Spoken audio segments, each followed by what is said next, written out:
अस्सलाम वालेकुम। आज हम बिना पकाए आम की चटनी घर में बनाएंगे। चैनल पे शुरू करते हैं। बिस्मिल्लाह। शुरू करने से पहले आपसे रिक्वेस्ट करना चाहती हूँ मेरे चैनल को लाइक सब्सक्राइब करें और प्यारा से कमेंट कर दिया करें, बहुत खुशी मिलती है। लाइक सब्सक्राइब और प्यारा से कमेंट करने से आपकी तरफ से एक इनाम होता है हमारे लिए, जिसकी वजह से बहुत हौसला मिलता है और बहुत ज़्यादा खुशी मिलती है। फिर दिल करता है इंसान नई नई रेसिपी शेयर करें। चैनल भी यहाँ पे शुरू करते हैं। मैंने यहाँ पे 5 आम लिए। 5 आम के हम छिलके उतार लेंगे। बारीक बारीक आपने उतारना है, ठीक है। मोटे मोटे छिलकों का आपने नहीं उतारना।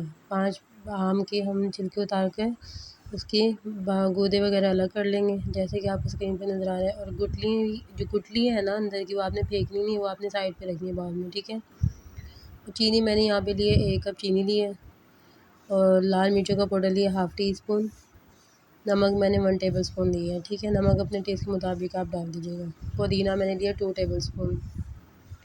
तमाम आम जो हमने कटिंग किए थे वो आप डाल दें। चीनी डाल दें, लाल मिर्चों का पाउडर डाल दें, नमक डाल दें और पुदीना डाल दें, ठीक है। 2 कप आप पानी डाल दें, ठंडा चील्ड वाला पानी भी आप डाल सकते हैं, बर्फ़ वाला, या तो आप रूम टेम्परेचर वाला भी पानी डाल सकते हैं। लेकिन हम चटनी तैयार कर रहे हैं तो आप इसमें ठंडा पानी डालिएगा 2 कप, ठीक है। उसको अच्छी तरह ग्राइंडर कीजिएगा और जो गुठली हैं वो आप आम की चटनी के अंदर ही डाल दीजिएगा। यहाँ पे माशाल्लाह से हमारी आम की चटनी बिना पकाए चूल्हे पे बन के तैयार हो चुकी है। आप इसको पराठों के साथ सर्व करें, नान के साथ खाएँ, लच्छेदार पराठे के साथ खाएँ। बड़ी मज़ेदार बनती है, टेस्टी बनती है। अपनी दुआ में याद रखिएगा। लाइक सब्सक्राइब शेयर ज़रूर कीजिएगा, प्यार से कमेंट ज़रूर कीजिएगा।